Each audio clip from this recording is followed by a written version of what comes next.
Hey, y'all. I know what you're thinking. Oh my God, not another podcast. And I agree. I'm typically that person that doesn't listen to podcasts either. But my name is Will Johnson, and I'm here to bring something a little different for you. This is the At Home-ish podcast, creating spaces where we belong.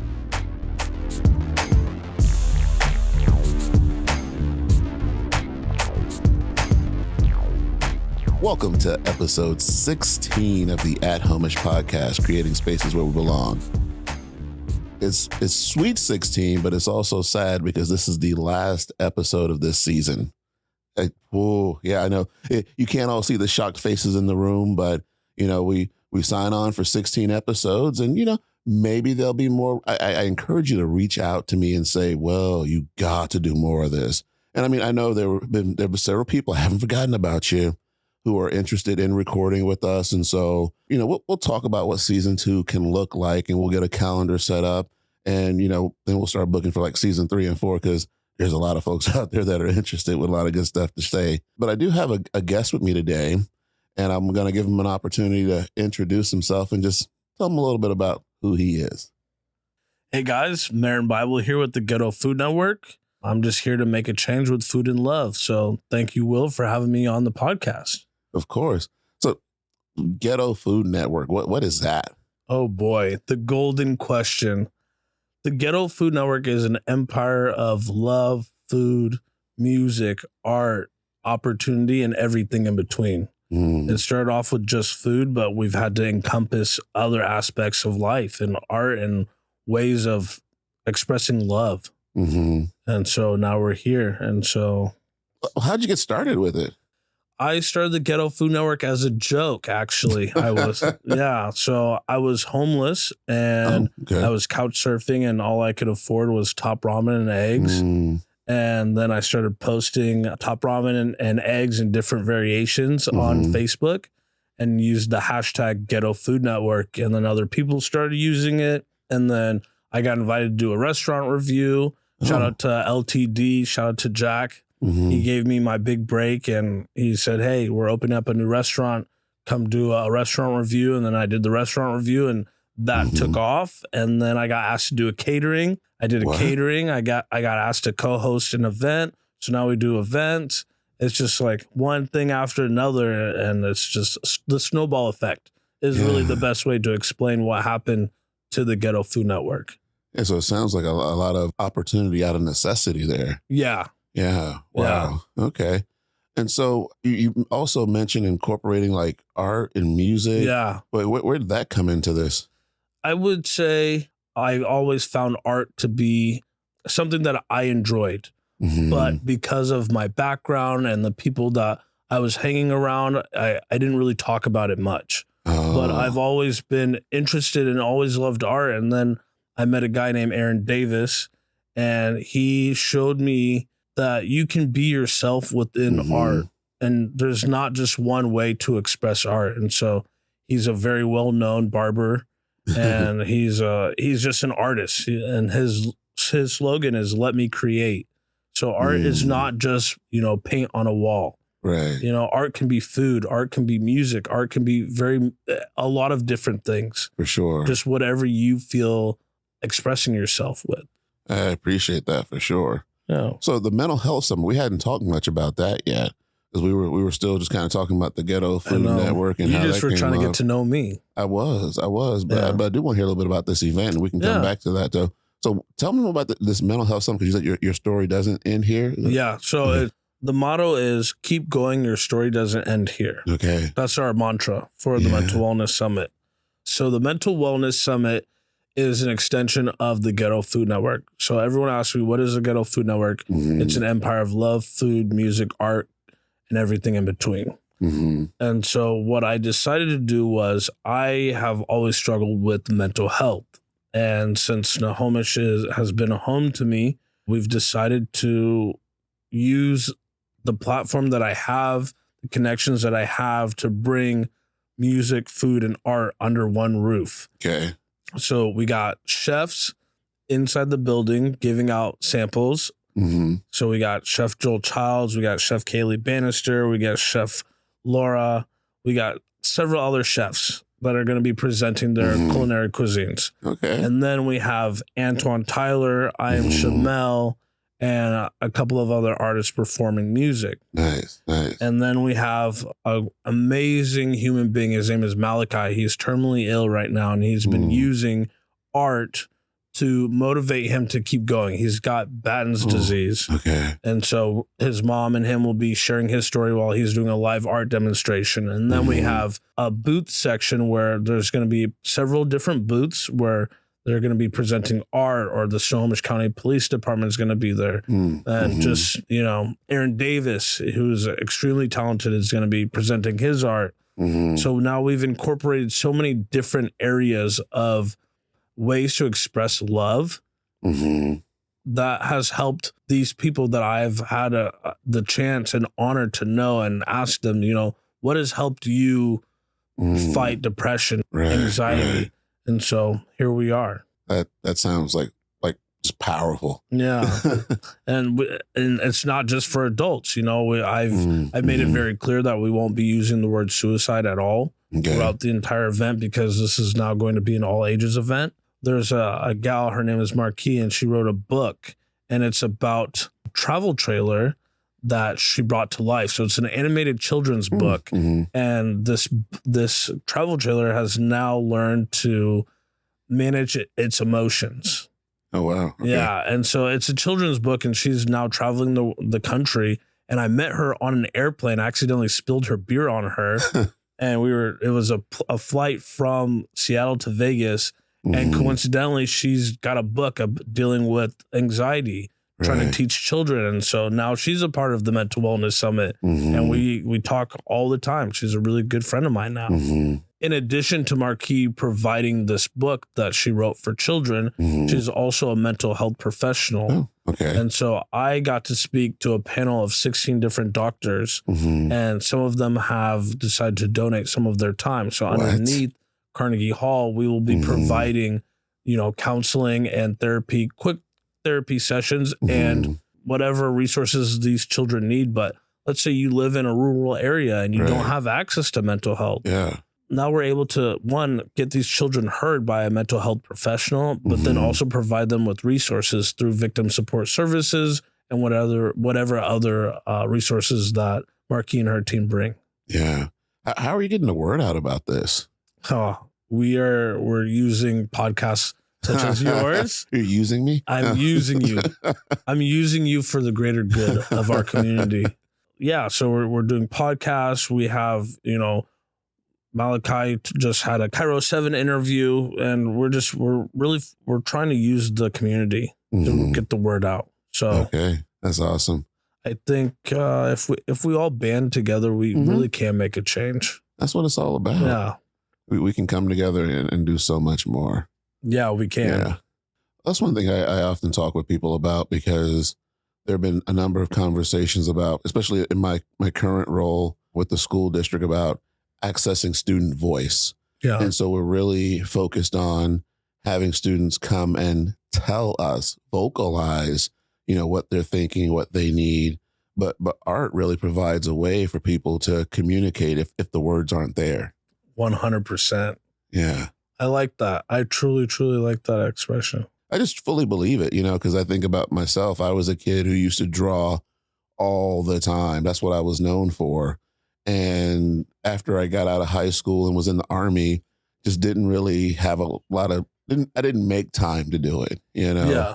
And I feel sad sometimes that I don't do it. Some of my old friends ask me, do you still draw? You still do this? I'm like, nah. But I often jokingly tell people, it's like, I'm a culture artist now, you know, when we're creating those spaces. It's like, it's not the picture that we want, but we can create that art, you know, and make it a place where people feel they belong and they're supported. I love that. That's beautiful. Thank you. I can't wait to hear more about your story. I'll never forget the first time I met you. You know, people see a big dude, right? And they prejudge you. But there's so many layers to you. And I just love it. And then your voice, I'm like, this guy's got to be on the radio. Well, thank you. Thank you. I appreciate that. And I hear that quite a bit sometimes when we talk about the size, because I'm almost 6 foot. But The Army had me at 5'9 3/4, but I say 5'10. So that's, I'm 5'8 3/4, but I say 5'9. Okay, with 3/4 club. 3/4 club, yes, chef. But then also I weigh like about 360. So no, I'm not a small dude. People say I carry it well, but anyway. You do. Thank you. Yeah. But the thing is, they look at me, they're like, oh man, you play football? Like I played football in high school. And then when I talk about education and that I was a coach, I'm like, I coached football, but I also coached debate, Really? Right. See? Yeah. I like that. I love that. And I feel like society is now starting to move past, prejudging people. It feels more that way. Yeah. Especially in Snohomish. Yeah. I tell people that I spend most of my time in Snohomish and they're like, what? Oh. Because Snohomish got some bad press. Right? Yeah. But I feel more welcomed here. And to be completely honest, furthermore on the question, how did the Ghetto Food Network come to be? Mm-hmm. I was homeless, like I said, and I had nowhere to have my meetings. Mm-hmm. When the first person came to me and was like, hey, can we have a meeting so you can cater my wedding? And I was like, sure. And then I was working at Who's. And then I was like, oh my gosh, where am I going to have this meeting? Who's is way too loud. Uh-huh. And I'm really good friends with Craig over at the Oxford. I texted him and he said, I could have my meetings downstairs. So I started having all my catering meetings there. Wow. So yeah, huge shout out to Craig and the Oxford. Yeah. And I love that you shouted out Craig because I remember hearing their story on the Snohomish Storytellers. Okay. And I just think it's so, so important that we get to tell our stories because there's assumptions that people may make based on, oh, well, this is the reputation of this community. Yeah. Or here's what happened on this street. And, oh, that's a saloon. Well, I know I wouldn't be welcome there. And it's like, but why do you think that? Did you have that experience or are you just going off of something that you heard? Yeah. Yeah. And that's, even more beautiful because I feel like I've never received so much love in any other city. Snohomish really is my home. This is where the Ghetto Food Network started. This is where I choose to come every weekend. I'm welcomed here. I'm loved here. I'm supported here. This is my community, Ooh. Yeah. So that's awesome. Yeah. Yeah. Did you listen to the episode with Susanna Johnson yet? Susanna Johnson. No, I didn't. I listened to the one with the mayor. Okay. And even the mayor, I saw the title mayor and I was like, well, let's see what she has to say. Right. If she's making time to sit down with you, she's got to have some humility. And so I listened to it and, again, here comes the prejudgment. And she was able to change my whole perspective on what governing is, who gets to be in that position. I really, truly believe she deserves to be the mayor of Snohomish. I couldn't agree more. She's been such a wonderful person. And I think back to, there was an event at the Carnegie, and we'll talk more about the Carnegie soon. Yes, sir. But it was an event that I was speaking at. It wasn't my event. I love to say that because it was the Breaking Bread, Breaking Barriers event where there was a community member who bid on an hour of DEI time through the chamber auction. And it was like, okay, so here's the chamber, here's the Snohomish Lions, here's the city. There's all these groups kind of coming together to create this event about community, right? Yeah. And so I knew there was a lot of stuff going on. It was on June 17th. It was the last day of school. So folks were like to the winds. It was ridiculous. But when I saw Mayor Redmond walking up the stairs to the Carnegie to this event that I was a part of, I'm like, yo, what's up? Like the mayor's at my event. This is awesome. And she's like, no, well, I get to be at your event. And I was like, ooh, that chills. But, that's just the kind of person that she is. And when you talk about this place being home, and I'm not trying to make this episode too much about me right now, but the love I get around town. Yeah. And I feel the same way where, I've said this in a couple episodes, 4 years ago, when I remember seeing on TV what was happening on First Street, I didn't feel like I would be safe. I didn't feel like I would be welcome. Then when I heard there were going to be people protesting at the school board meeting when I was being introduced, I'm like, why am I taking this job? Why am I coming to this community if this is the way I'm going to be treated, know? But through that interaction, I got to meet with people and talk with folks and really, communicate that I am here for all of your kids. I am here to make sure you have what you need. I'm not saying I can provide it, but if I can't, I'm going to try to find those resources because I'm all about connecting people and doing all this stuff. And so through those conversations and interactions, I've really made this feel like home, thus at home-ish. It's not my home, but it feels like home, right? Full circle moment. Right. So it's like, this is my whole brand. Yeah. This is my whole thing. And so you've said Snohomish a lot. Are you originally from Snohomish? No, I'm originally from, well, it's a loaded question. Mm-hmm. Okay. So I was born in El Paso, Texas. Okay. And then I lived in Germany for a little bit. I've lived in Vegas, Washington, Georgia, Indiana, but my mom's side of the family is from East Africa, Eritrea. Mm-hmm. So yeah, I just feel like I'm a collection of my past. I appreciate the little geography there, the history, because I had somebody several episodes back, like I learned so much when I listened to your podcast, and so yeah. I think it's important not only that they're hearing these beautiful Black men talking, yes, but they're also able to expand their knowledge of the world and cultures around them. That's beautiful. Hey, we can sit here and talk about Eritrea all day. Yeah, I don't know much about it, honestly. Well, I'll tell you one thing, Nipsey Hussle. I got my brother, my best friend. He's Nipsey Hussle's biggest fan right here, but Nipsey Hussle's from Eritrea. Yeah. So I do remember hearing that. That's so awesome. But I wanted to ask you a question because, I'm from Georgia. Where in Georgia were you? I was next to a Coca-Cola factory. Oh, so you're like right there by Centennial Park. I was there for 3 months. I was 16 years old. Flew out there to meet my dad for the first time. Oh. Yeah, I didn't really do too much exploring. I got to know my dad's side of the family for the first time. So I spent time cooking with my grandma and my aunties. And yeah, man. So the only thing I can tell you is that you guys got big bugs and a lot of Coca-Cola factories everywhere. Well, this is why I'm in Washington. The bugs are too big down there. The bugs are way too big. Yeah, man. And that was the first time I had experienced humidity. Ooh. Yeah, I flew out there on June 17th. No. Yeah. Yeah, no. Yeah, I'll never forget that night. Yeah, man. I think about Georgia and the moonlight through the pines, but... The moonlight. Oh, and have you seen a lightning bug before? Oh, yeah, I grew up there. That was the most beautiful experience I've ever experienced. To really see them in real life. Yeah. That was the coolest thing ever. Yeah. We can stop talking about Georgia. So when did you come to Snohomish? I would say I really, truly started exploring Snohomish. So I got into a car accident. I needed a job closer to home. Okay. And a friend at Who's was in the kitchen. He had posted that he needed help in the kitchen. Mm-hmm. And so I was a chef and I was like, you know what? I can't do caterings right now. Like I need to get out of this rut.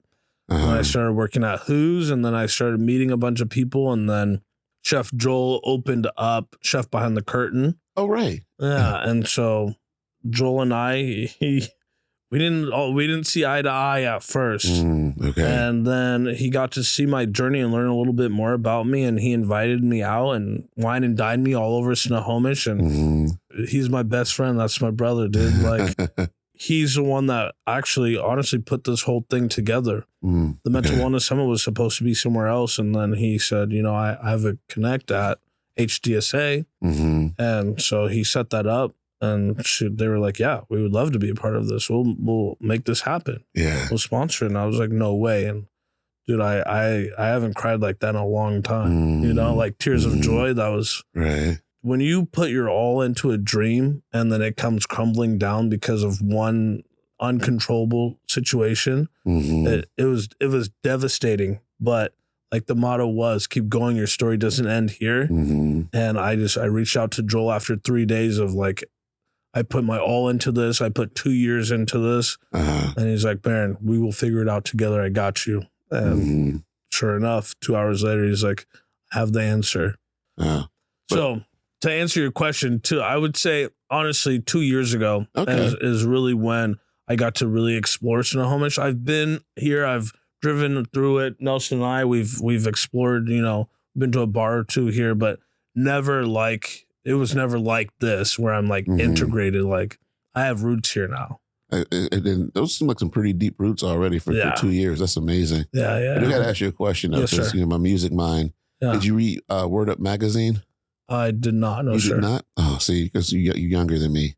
But when you said it was a dream, I'm like, it was all a dream. I used to read Word Up magazine. Yes, that's the only reference I know of Word Up magazine. But oh yeah, that was a mag back in the day. You know what? I'm gonna look it up. I'm gonna look into it. Yeah, I feel like we kind of scratched the surface. We just kind of skipped the surface on a couple things. Yeah, that would really allow us to get more real. Mm-hmm. You were talking about your dad. Yeah. Yeah, I'm gonna jump right there. Go ahead, baby. I came prepared. Trust me. Okay, so you like, what interactions had you had with your dad before 16? Because did you say that was your first time? Yeah. So my dad is an army. He was in the army. Okay. And so when my grandmother and my mother fled during the Civil War, my grandmother fled to Germany. Long story short, my dad was stationed in Germany. They met in Germany. They wanted me to have American citizenship. So then they flew to Texas. So I was born in El Paso, stayed there for a couple of years, and then my mom decided to leave, and she went to Washington. So I knew nothing of my father, and I thought my stepdad was my real dad until I was about 9 years old. And I took a field trip to a courthouse, and they were having all these kids, you know, if you type in your name, like, normally, if you had a record, something would come up. And the guide was like, but you guys are children. There's nothing that's going to show up besides your birth certificate. And me being I don't listen. I typed in my name and a document came up for a name change. So my name used to be Richard Lamont Bible II. Yeah. And I came home and I asked my mom about it. I'm really appreciative of that courthouse. They let me print it out and take it home. And I showed my mom and she was like, oh yeah, they just changed. The doctor accidentally wrote down the wrong name. Oh, no. Yeah. And then 3 years later, they finally came and told me. And yeah, so that's when I found out that I have another dad, and I started smoking weed, and I needed to get out. My mom couldn't handle me anymore. So she's like, I'm going to go send you to live with your father. Yeah. And so, yeah, I went out to live with my dad, and it was great for about 2 weeks. And then I don't know how deep you want to get, but we can get deep if you want to. Let's just say my dad had a gambling problem, a drinking problem, had our grandma living with us. I woke up and there was no hot water. Oh, no. Yeah, and we had our grandma living with us, and like I can go take a shower at my friend's house, right? And he lived like 7 houses down. I had to find ways to make money to start paying the bills. And so, yeah, and then I graduated early. I went from not being able to graduate high school to graduating 6 months early. I did online school, after school. In order for me to graduate early, they had to bend some rules. Okay. Because they know the situation that I was in with my dad. So I was able to graduate high school early and then move out of the house.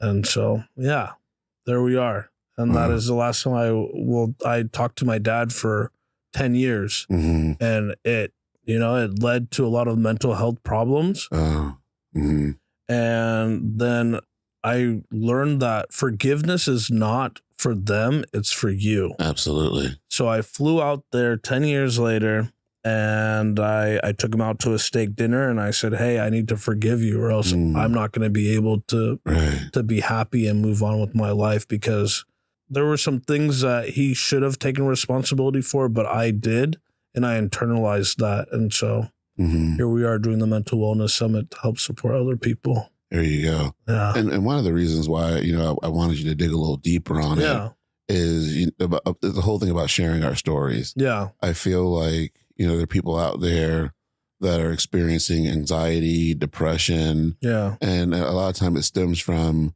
them feeling like they're alone in these battles. Yeah. That, I'm the only person that's ever gone through this, and I don't know who to turn to. And it's like, no, there's a lot of us out here who have experienced things.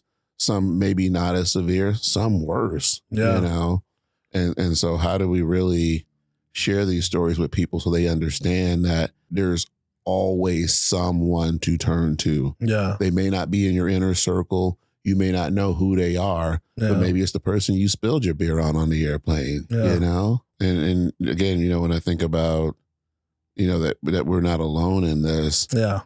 I don't recall it specifically, but my mom divorced my dad when I was 2. And there's a trend. Oh. Yeah. And I remember the story she said about him. You know, he, you know, it was quite a friend of the bottle, you know, and just the way he would spend money and the way he was living his life just wasn't good for us. So, I mean, I was only 2 years old when they split. Mm-hmm. So, you know, I didn't really know the guy.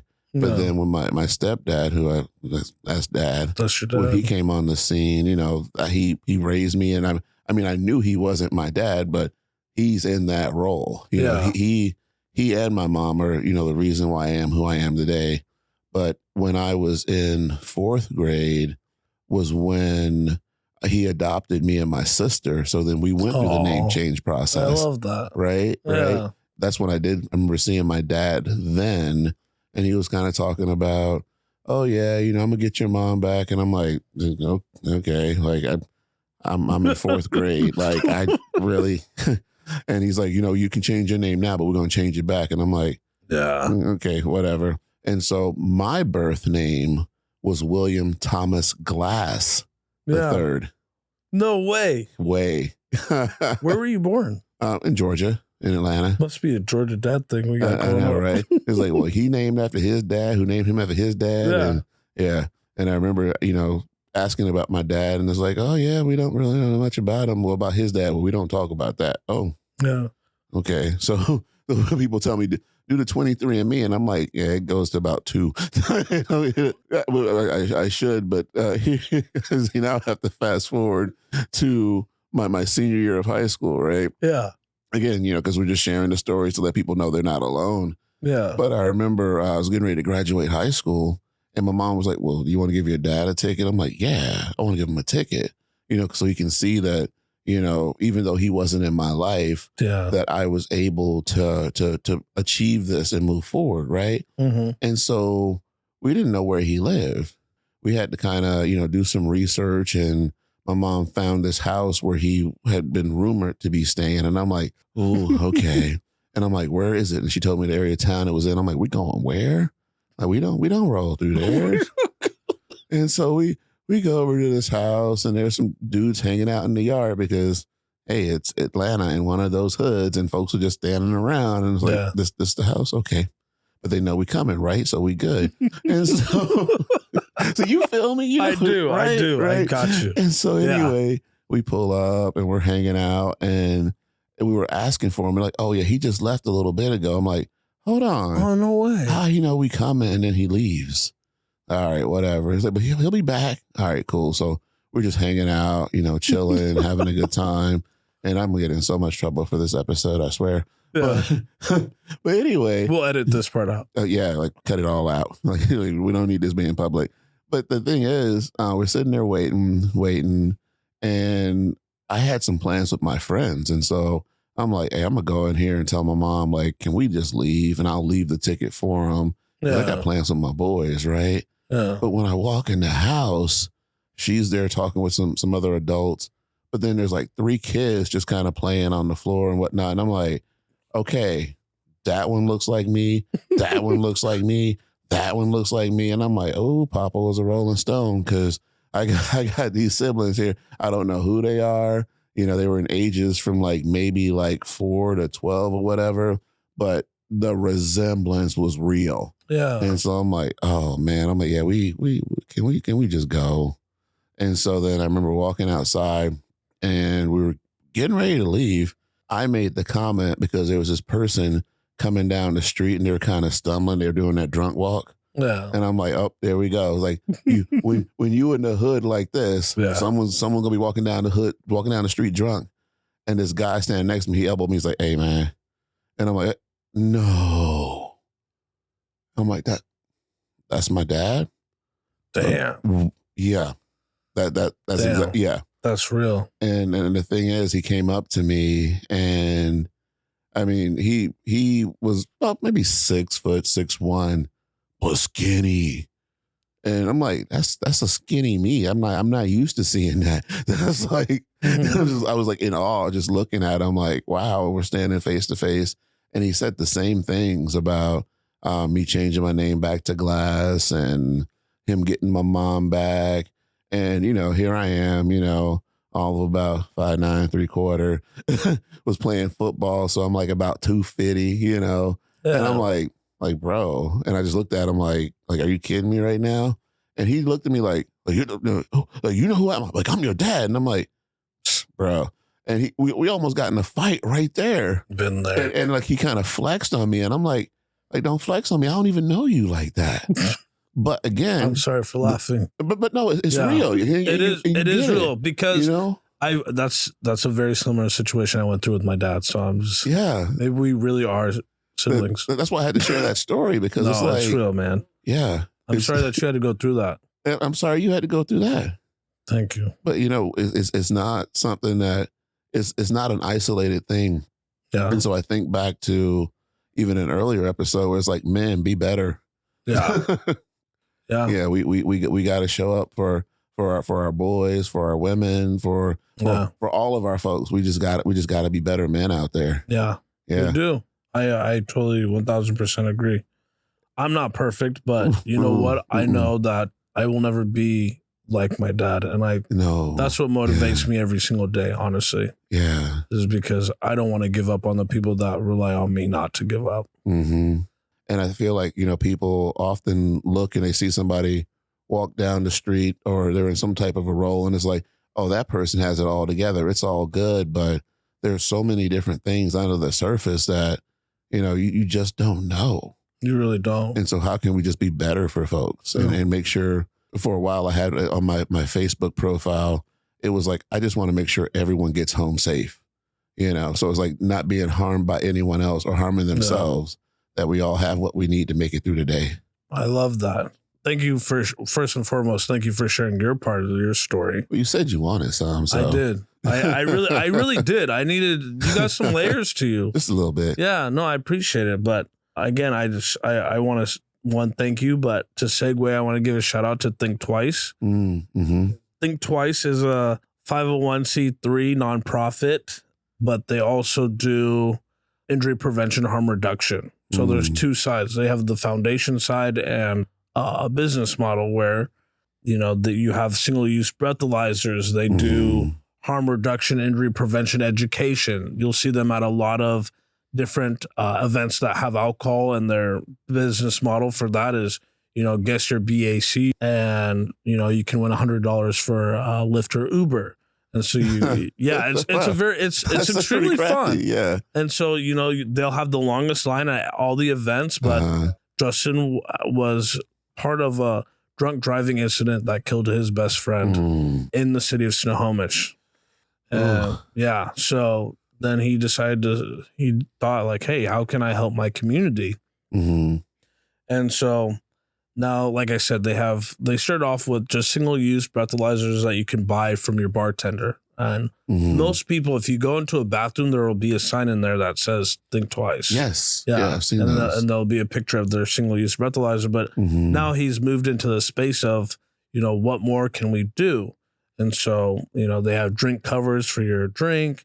They have drink test strips. They have drink coasters. So you'll be provided with all of those things today. Yeah. So we've teamed up with them because they're a nonprofit that I believe in and I sponsor. And Justin has been there since I started the Ghetto Food Network. Yeah. I've learned a lot. He's been a father figure to me, and, he's wanting to do everything that he can to help me out. So now when people want to donate, it's not for profit. It's going to Think Twice, but we're using the funds to make the Mental Wellness Summit happen. Right. So. Well, thank you for sharing that. I appreciate having those details because, I've seen it before, but, for the listeners out there to just be aware that there are like resources available for this is awesome. Yeah. Yeah. It is extremely awesome. And anybody who donates will receive, a tax credit because you're donating to a nonprofit. Right. So it helps everybody out. All right. So I know we're getting close to the end here. So we're going to end with another thing I want to say is I would love to actually invite you to come speak at the Mental Wellness Summit. Wait, what? Yeah. So that is. Oh, yeah. Bro. You think about it. Okay. You don't have to, but because of the nature of what you do, who better than you? Ooh. All right. I am humble and I greatly appreciate it. Yeah, I'll let you sleep on it, though. Right. Yes. Yeah. Yes. I will sleep on it. I will process and I will get back to you. Yeah. Yeah, for sure. Even if you just come up there and talk for 2 minutes. Because I'm trying to do something for Snohomish. Antoine Tyler is trying to do something for Snohomish. Right. We're both Black men. Yes. And so, not saying that we're trying to take over, but there are other ethnicities and other families in Snohomish besides the dominant and besides what other people think of Snohomish. Right. And along with that, I feel like everybody needs to see us in that light. Yeah. Because I would often hear about African-American students and them needing the presence of a Black male for modeling and mentoring. But when we think about some of the images that are in the media, how do we now say, now we come in all shapes and sizes. Yeah. And Snohomish supports everyone, not just white people, Black people, all people. Exactly. All lives do matter. They do. Yes. They do. So before we wrap up here, I do need to ask the one question, and I think I prompted you in it. Yeah. If you had a theme song when you walked in the room. Oh, you did ask me. Okay, my theme song. If I were to walk in the room today, right now, into this room, I would have to say Down Below by Roddy Ricch. And he talks about how he used to sleep on the floor and how everyone doubted him. And now he is where he's at. And I really, really resonate with that song. And every time I hear it, I get emotional, but I also get amped up. Like, yes, I did go through that. But look at where I'm at now. Look at what I'm fighting for. You know? Yeah. And it's not about gangbanging and doing all kinds of illegal things. It's about, you went through the struggle, but you made it out of the struggle and you are where you're at now. Yeah. And you did it with food and love. Hey, even better. Even better. Even better. What I want to do is just say, hey, everyone's got a story. Everyone's got a story. And we'll end it on that. Everybody's got a story. Yeah, don't be ashamed of your story. It will inspire others. And I used to be ashamed of my story. Ooh. Yeah. But it makes us who we are. Yes, Chef. I agree. Well, thank you so much for having me. Thank you so much for being here. Yes, Chef. Yeah, I just can't believe the richness of our conversation today. I feel like our listeners really got an earful, a heartful, and this was some soul work today. Yes, Chef. It was some soul tea. The takeaways I feel was just too rich, but but I feel like just not being ashamed of your story, being able to forgive is huge. And how do we share our voice and our passions through love and art and food? It's like, it doesn't just have to be that voice. You don't have to just sit here and talk with me and share. There are other ways to express it. And that's just powerful. So I greatly appreciate that. Wow. That was deep, man. Hey, that was rich. That was rich. Oof. This was a rich Conversation. Thank you for having us. Yeah. Honestly. I think this was therapeutic for me, to be honest. Oh, okay. Yeah. So thank you both. That's honestly. Yeah. Well, you got to talk about it. You do. You do, man. In a previous episode, we talked about how folks trying to ban certain conversations. Yeah. But if you silence this sadness or this pressure that's on us, it's going to explode. And so we got to talk about it and get it out. Oh, man. I appreciate you. With this being the last episode here of season 1, but what an ending! We go, what an ending! But we're gonna keep on rolling. Yeah. I was just at the Snohomish Apothecary the other day. They still have some merch on site, so get on there and check that out. We also have merch on the website. I got a check from them the other day, so people are ordering, which is awesome. So if I see you on the street wearing the merch, please stop by and say hi, or I'm gonna see you. You'll have a booth at the Mental Wellness Summit. Okay, I need. What date is it? Because we didn't say it. September 21st. See, that's what I thought. See, we talked about that, but we didn't talk about that today. So September 21st. September 21st. All right. From 1 to 7.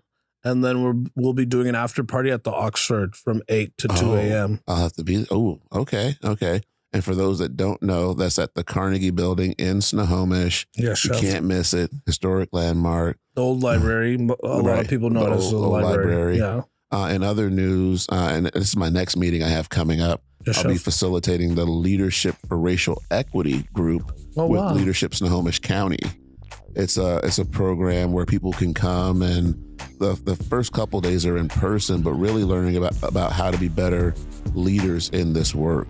Yeah. So between that opportunity, Snohomish is popping right now. Well, you're not even. You just wait. Yeah. You just wait. Chef. Yeah. And so 2025 is gonna be a great year. Oh yeah, it's gonna keep blowing up. It is. I'm proud of you, and I'm grateful that you're here and part of this community. Well, thank you. Yeah, we're doing all we can to make sure that we all wise up and rise up. Yes, Chef. Peace out.